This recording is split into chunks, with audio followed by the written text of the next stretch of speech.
Hello, this is Weekend here on the BBC World Service. I'm Paul Henley, and it wouldn't be Weekend without the presence of two guests who give their personal perspectives on nearly all the news and issues we examine. Today, I'm joined for the rest of the programme in the studio by Nitasha Kaul, who's a professor of politics, international relations and critical interdisciplinary studies. I'll explain what that means in a moment. At the University of Westminster here in the UK. She's also a novelist and a poet. Nitasha, welcome back, and welcome back to Christopher de Balague, who's a UK-based author, journalist and literary festival organiser. He's also a visiting fellow at All Souls College, Oxford, and they're both joining me here in the Weekend studio in central London. Nitasha, you've been a regular for a few years on this programme. Just by way of introduction, you were born in Uttar Pradesh in India, but of Kashmiri heritage, and that's informed a lot of what you've done professionally, hasn't it? Personally too. Yes, I think there is an interesting saffron connection there. The place in the city is called Gorakhpur. It's the heartland of saffronization, the transformation undertaking that's going on in India. Towards a certain kind of Hindu nationalism, and Kashmir is where saffron grows. But location, one of my favorite theorists has this idea that location is something that is about travel, otherness, and being. So I think London's equally been influential in who I am and how I see the world. To your point about what critical interdisciplinary studies is, I think that the world that we're in requires complex thinking across disciplinary boundaries. And I think, just as musicians, when they try a different genre, people celebrate and acknowledge that. I think academics should also do a little bit more of that and think about how ideas and problems can be understood from different perspectives, because people, after all, don't live their lives purely in economic, social, political, or psychological ways. We live our lives in, and societies are composed of all of these things together. So, yeah. You're making, Nitasha, of the current stalemate. So I've been following U.S. politics and writing about it for quite some time. I think just as in Trump 1.0, we should expect the disruption. We should expect the resignations and the changes. So that doesn't surprise me at all. In more recently, I've published about how I actually would argue that the Iran intervention is actually a really good illustration of America First. America First doesn't have to be understood as isolationist. It is also about a certain ideology that's about putting American interests first, going for, as they often say, lethality, for hard power, for control over resources. And in Iran, they've got, as Christopher said, a fairly intransigent, very ideological regime that is also going to, not give in very easily. So I think I'm completely agreeing that this isn't going to sort itself out anytime soon. This is going to drag. I think the other thing is that we should not probably worry too much about the contradictions that President Trump exhibits in his statements, because that's also part of this not being the objectives not being clearly set out, which is what also makes it difficult for people to know why this is happening and where it's going to lead to. I think all of that in mind, I think that this is a difficult war for the U.S. because the U.S. has to have public opinion, responsibility, representative, some things the Iranians don't, the Iranian regime doesn't have to bother about. Thank you. This is Tasha. You've been writing about artificial intelligence recently and casting your judgment on it. And it's not the apocalyptic force that many critics claim, you reckon? Yes, absolutely. It's not. I do think the first point I'd like to make is that there needs to be a lot more public awareness, even regulator awareness, even parliamentary awareness of what this technology is, simply because of the rate at which the innovation is happening in the sector. But it's actually been years since I've been working on this topic, and one of my favorite bits of this topic is the link between AI and democracy, because I'm really interested in how this kind of political and cognitive interface is is being shaped by these technologies. In other words, that these technologies, AI technologies, LLMs, etc., are not only a tool, they are also shaping the way in which political reasoning happens. And we cannot take the defense of democratic values, the democratic imagination, the democratic dialogue for granted, given the wider global environment in which there is a lot of disinformation, there is a lot of hybrid warfare. So information flows, citizen deliberation, understanding political reasoning, the AI is a key part of that. So and that means also understanding these technologies. What to make of the fact that the US big AI tech bros, as they called, all seem to be well in with Donald Trump at the moment, if you're talking about the politics of AI? Well, I would, So I think firstly, there is definitely a historic problem with the tech sector and masculinity, and the tech bros reflect that.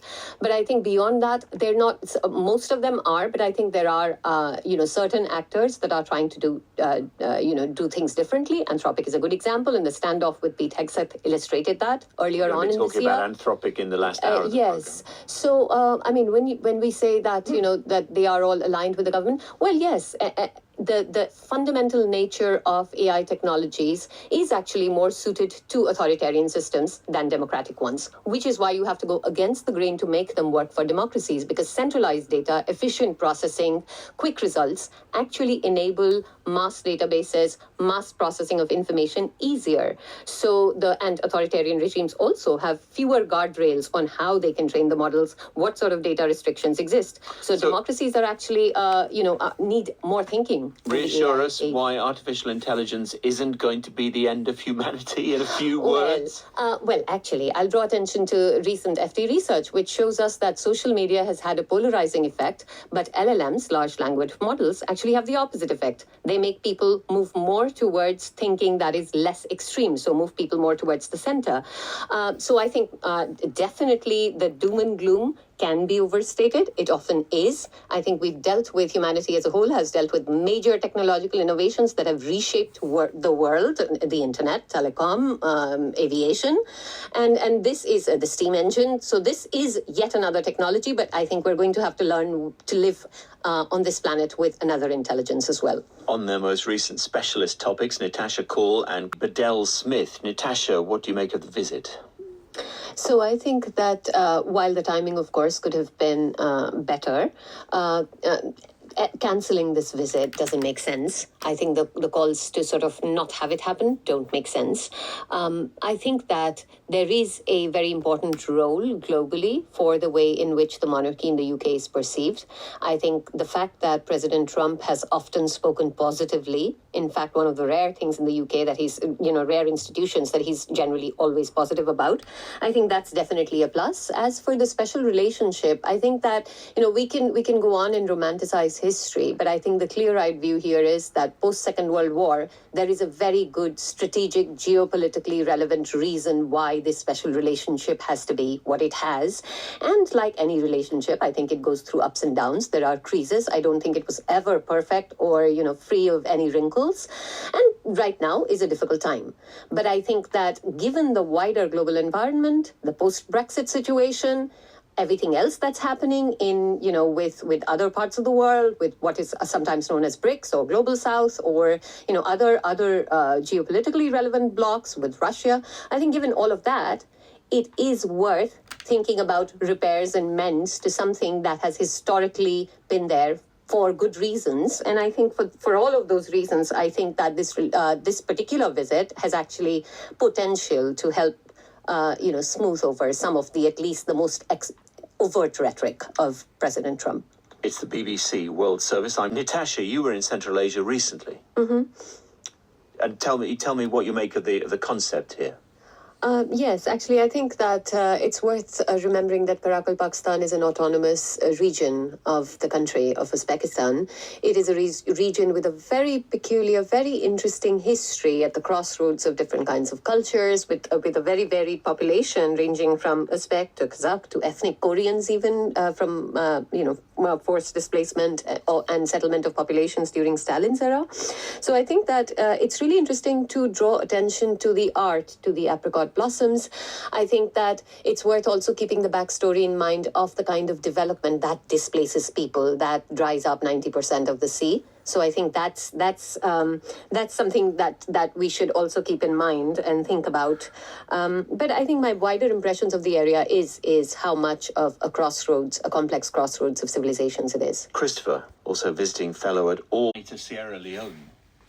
Yes, I think that this is a complex interdependent situation that's having an impact on places and peoples who are already vulnerable. I think firstly it reminds us that, behind the headlines of war, and there are these harsh realities, and I think that in order to change the situation, what you need is not just intentions and wishes and the goodwill, but also cognition and strategy. And I think, as Christopher also pointed out, and as did the person speaking before on the program, it is important to think strategically about the sorts of transformations that are required to cope with these challenges, because they're not going to go away anywhere. We have to think about food security as an important aspect of security, because actually a lot of even conflict has agrarian roots. Agriculture, food security is at the core of how societies are organized, how politics works actually in societies as well. So, and this is not something that is just that we can think of within national borders, given the fact that that we do live in a world where there are these complex interdependent effects that need thinking not only from regional perspectives and thinking it would be nice if this war ended. But actually, we have to think about it also from the geopolitical point of view and factor in all of that, and then think what can we do at the different levels, including the local and regional levels within each country. Thank you, Nitasha. Thank you. 7:40 GMT is our attention to the American artificial intelligence company Anthropic, headquartered in San Francisco. On Friday, Google announced it would invest in an immediate $10 billion in cash to help support a major expansion of Anthropic's computing capacity. This investment will then be tripled if performance targets are met. What is it about the company that particularly interests you, Nitasha? Well, I think that when we think about frontier AI companies, this is a company that's trying to do something different than the others. For one, its stated position in terms of how it focuses on safety and societal impacts of AI. This is a firm that's led by, one of the founders. The founders are a brother and sister duo called Dario and Daniela Amadei. And the main founder, the person, Dario Amadei, he recently, not so long ago, was in a major standoff with the Pentagon, with Pete Hegseth there. And the core of that standoff was the insistence of Anthropic that on the way in which for autonomous weapons, there should be oversight and mass surveillance should not be enabled by these things. So I think this is a company that is trying to do something different than many other firms, even when in the very short run that might seem irrational. I think in the longer run, it demonstrates a commitment to AI safety. Well, as you mentioned, Anthropic's been in the headlines a lot in the past few months. In February, artificial intelligence and morality, they can go together, Nitasha? If we try hard enough, yes, absolutely. I think the point is that it isn't simply about that one dispute. Even in the Illinois case that was just being referred to, Anthropic's position was actually that this liability limitation should not be there. So I think that it is important to appreciate that, like any other sector, this is a diverse sector, and that the fact that Mythos, which is the latest model in a series of various iterations of the LLM called large language model called Claude, is actually has capabilities that means that it cannot be released to the general public, which is why it is going to be, at this point, as part of this thing called Project Glasswing, be used only in high-stakes infrastructures by government, etc. And I think here in the UK, for us, Paul, I think it's really important because the UK government has been wanting Anthropic to expand its presence in the UK, precisely for these reasons, because it is a good fit. And also, more recently, seeking Mythos access for the banking sector, because a tool, an innovation that is so powerful, that can reveal and these vulnerabilities that have sometimes existed for decades is really actually important in certain kinds of limitation, in certain kinds of domains. So I think the longer picture here is what happens with the sorts of deals that are currently being made, for instance, with Amazon and others for cloud compute, and whether those infrastructural lock-ins will have will shape some of this current stance, which is great, but in 5 or 10 years' time, that is something that I think remains to be seen. And secondly, to see where this goes in terms of a divergence between the civilian and the more government and high-stakes use of this kind of technology. But I think as of now, as somebody who's been observing this very closely and very passionate about bringing academics, policymakers, and others to talk about these things. In fact, just last week we had an AI governance roundtable for the British International Studies Association at Whitehall Court, and I think that these are really, really critical questions. I think we should be talking a lot more about it. Thank you. You're listening to